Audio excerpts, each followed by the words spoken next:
Hey everyone, so this is like a part one of the Dell Latitude E5410 restoration, which I've been working on a little project to do a little small restoration to this laptop.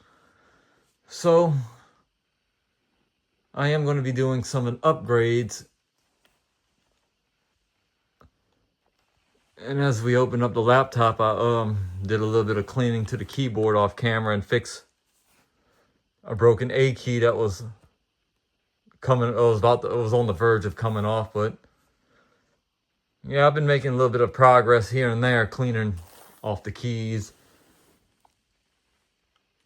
because this thing was all covered in gunk. So if we take a look at the bottom, I got a new bottom door to replace this broken door, although it's missing a screw. But as you see right here, the clips are kind of busted off, and this is the replacement part that I got. As you see, it's not all corroded, and it's got all its clips in place. If you was to compare it, and this one's still got its screw that's not stripped. And comparing it side by side, but while I got this open, I'm gonna end up eventually replacing the RAM, since I got the RAM in early. In the next video, we're gonna be replacing the hard drive, because I'm gonna be restoring this laptop back to Windows 7. Right now, it's still got Windows 10. So let me go ahead and turn the camera off and install the new RAM.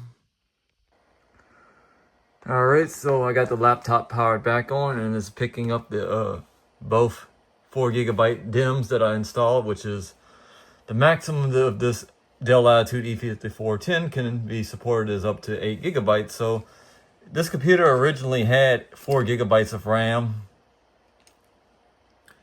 So this was the 4GB that was installed, but so I tried to boot it into Windows. Unfortunately, the hard drive is dead.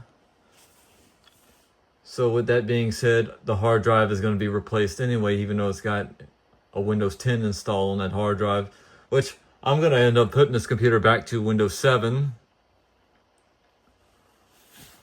So I am going to be doing a follow-up video when I do the hard drive and the Windows 7 reinstall.